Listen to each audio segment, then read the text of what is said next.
It's February 2nd. JLD here, and welcome to MSTR Today and the Treasury Titans. Nothing in this video is financial advice, but man, what a time to be alive. Despite everything that's happening, silver is continuing to crash. It's down 9% as of the time that I'm recording this video.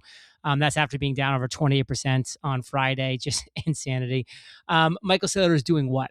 He is staying the course. He is calmly sitting back and buying Bitcoin, period. End of story. Strategy has acquired 855 Bitcoin for $75 million at 87,974 per Bitcoin. As of 2/1/26, we hodl 713,502 Bitcoin acquired for $54 billion at 76,000 per Bitcoin. MSTR stretch.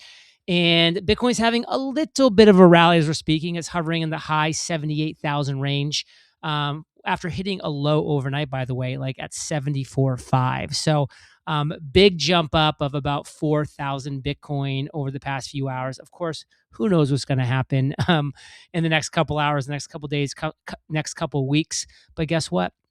I think we all know what's happening in the next couple years and decades because it's inevitable. Michael Saylor staying the course. Yours truly, JLD. I am staying the course. I bought more MSTR today, of course, as I buy every single trading day. First of 2025 and now of 2026 have not missed a day. And I don't plan on it. I'm loving this DC at these prices. And listen, Michael Saylor, keep on leading us, my friend. And we keep moving on to Erme, who says the MSTR countdown to 1 million Bitcoin. And here we go. As of February 2nd, that's 47 weeks remaining. There was 855 Bitcoin purchased. Now there's 713 Bitcoin owned, 713,000, by the way, Bitcoin owned. The remaining to a million, 286,498. Are we going to get there this year? I think we might. It's going to all depend on how Stretch does over the next few months. Average weekly purchase to goal, 6,000 Bitcoin. Can Michael Saylor average 6,000 Bitcoin per week? Of course, he was way under it this week in a very bad market. He had to obviously use a lot of the ATM as well to fund the dividend payments, which I got paid for Stretch. And I'm sure you did as well if you own any of the preferred, because they're going to pay out the preferreds, of course. The week before was almost 3,000 and then 22,000 the week before that, 13,627 the week before that. So I think they could do 6,000 a week. We'll see. Time will tell. Some weeks will be huge. Some weeks will be small. And some weeks will be somewhere in the middle.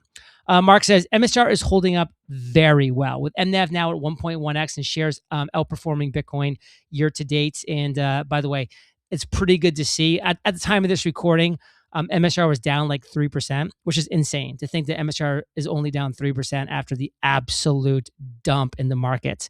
Bitcoin was down about 6%. So MSTR was vastly outperforming Bitcoin today thus far. Who knows what's going to happen, for the remainder of the day and the week.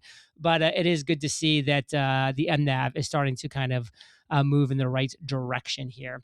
We have Chris that says, the market is pricing MSTR as if it's being disrupted when MSTR is the disruptor. One more time, MSTR is the disruptor. If you don't know that, if you don't believe that, what are you doing listening to this video? What are you doing investing in MSTR? Do some homework. Zinx says Binance is trying to buy $1 billion worth of Bitcoin over the next 30 days. $100 million has already been deployed with $900 million to go. That's a good start. They need to 100x that, though. You owe us a Bitcoin bull market after starting the bear market with liquidations on the 10th of October. And then here's Binance just announcing their $100 million of Bitcoin purchase. So at least they're starting in the right direction. Ben Schmidt says, you guys suck at math. Dude had a $500 million company valuation. Now it's like $50 billion. None of his debt is margin callable. If you buy a house for $500K and then the market dips 20%, is now worth $400K, do you have to sell your house? No. His debt ratio is 20% and about 25% of that's convertible to equity. If you put 85% down on a house, are you affected in the market? If the market tanks, you couldn't give a F. Balance sheet math is going completely over your heads. Definitely don't invest. Just stick to Bitcoin in cold storage and save. Leave investing to the big boys. Ben, well said, my friends. Ben Hart says, a lot of people are asking me about the recent Bitcoin price drop. Answer, Bitcoin is behaving as it always behaves. Zoom out. I don't worry about it. All you really need to know is, one, There will never be more than 21 million Bitcoin for 8 billion people. That's 19.9 million have already been mined, which means only 1.1 million are left to mine. Two, Bitcoin is the only truly decentralized money or crypto asset, meaning Bitcoin is not controlled by anyone or any small group. It operates on its own autonomously in accordance with a fixed set of rules. And three, because of point two, Bitcoin is unconfiscatable and uncensorable if you self-custody. And four, there are more possibilities for private key codes than there are atoms in the known universe. And five, Bitcoin is the only asset class that enables you to move your wealth with a few keystrokes without permission of a third party. You can't move real estate. Find out what happens if you try to carry your gold across a border through an airport. Six, these price corrections are healthy because they crush the rest of crypto, 99.9% of which are scams. Brian says, higher. Many expect the strategy's pref dividend rates to decrease in 2026, but I've been begging the table for higher. I expect them to keep rising into the Bitcoin bear market. Strategy will pay a higher price to buy the dip, but it will be worth it. And Brian, I've been banging the table as well. I've been saying they're going to keep on raising because all that Michael Saylor wants is he just knows that if we can get stretched to 100 and peg there, and he can ATM everything above that, we just buy a ton more Bitcoin every single day. And at these prices, we got to get there. Like, we just got to get there because it is such an amazing tool, product, instrument. That is where the flywheel really comes into full effect. So, man, let's get to 100 with stretch. I mean, these 0.25 increases, they're going to mean nothing in 1 year, 5 years, 10 years down the road. What is going to mean a lot is the Bitcoin that we buy with the stretch ATM. This is what works. So, man, I am in full support, and I would be shocked if they weren't doing this. So I'm glad just to know that I'm on the exact same page as the strategy team, and that I'm on the exact same page as Michael Saylor, because he is the financial engineering genius of our lifetime. Rajat says, Stretch is the most highly sought after financial product in history. MSTR is the only company in the world that produces it. Most market participants haven't figured this out yet. So just one more time, you have to step back and think about this. Stretch is the most highly sought after financial product in history. That's a period, end of story. And guess what? There's one producer of that, MSTR. Can we talk about a moat? Can we talk about just being so far ahead of the game that there literally is no other competition? It's just game, set, match. And then let's end on this high note. The Bitcoin therapist says the people who want Michael Saylor to get liquidated, one, they do not own MSTR. Two, they likely sold their Bitcoin to rebuy lower. Three, they're most likely largely crypto accounts. Four, they haven't done any research. Five, they're engagement farming. And six, they're salty they missed a run to 500. And guess what? In parentheses, the Bitcoin therapist says he's not getting liquidated. Of course he's not. Anybody that puts in any work knows that he's not.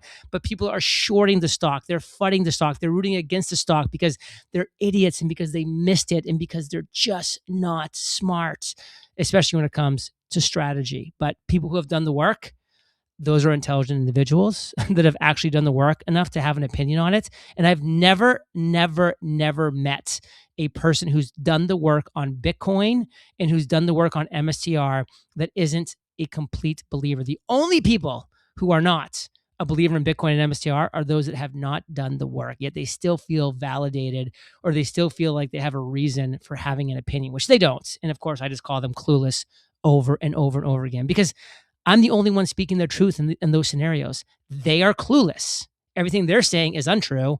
The one thing that I'm saying is true. They are clueless.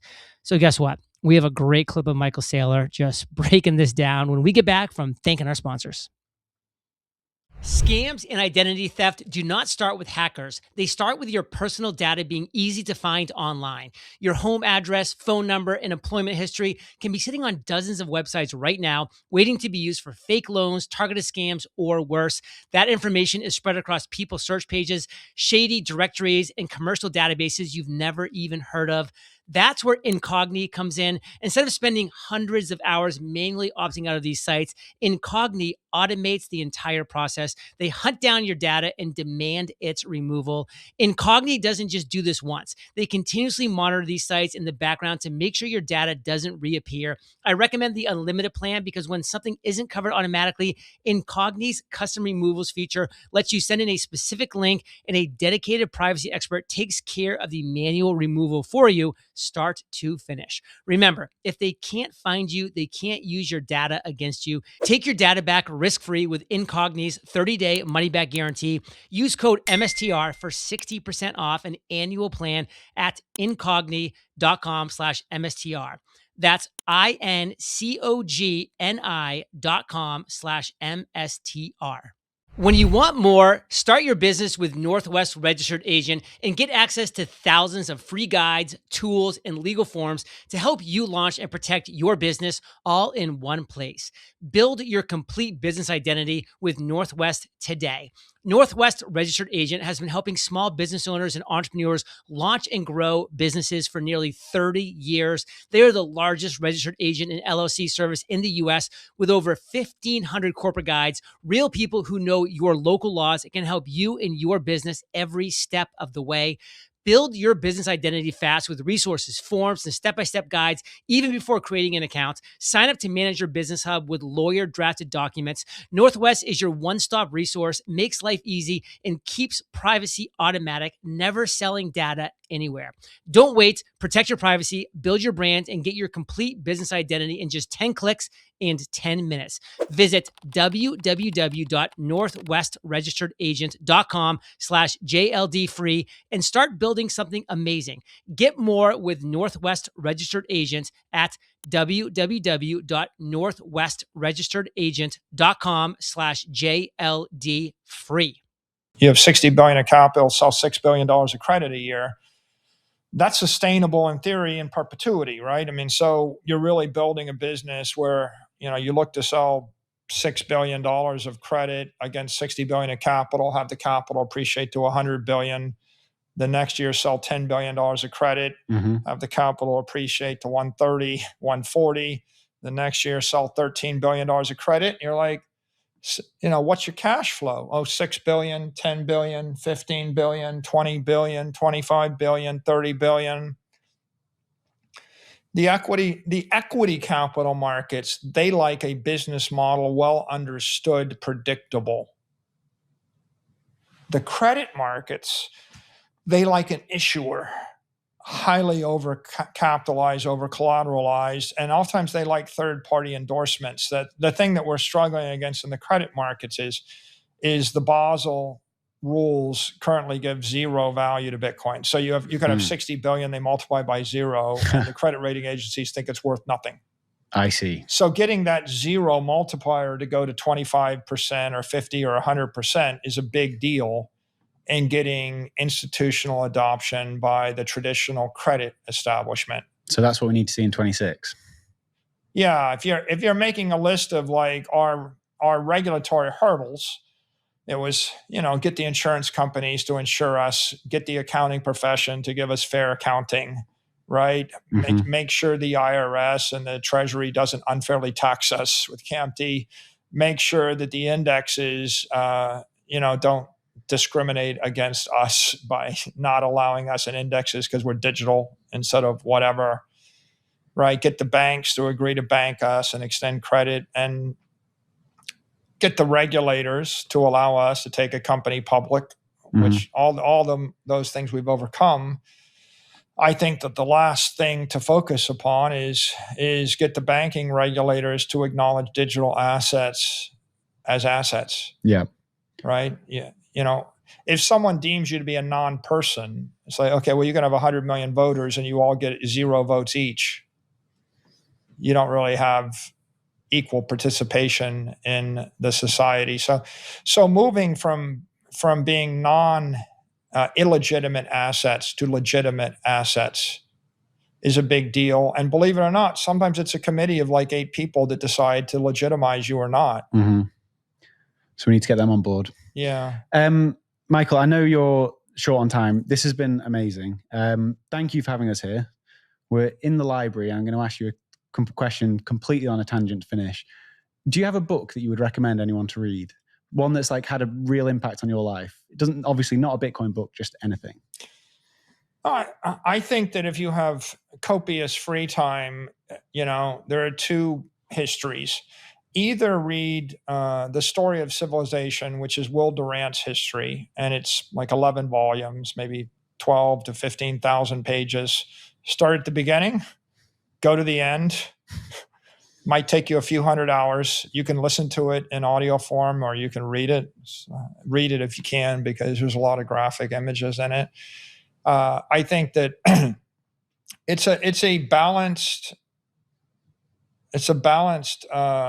history of the world. I used to think it's comprehensive, and I realized, no, it's a summary of the history of the world.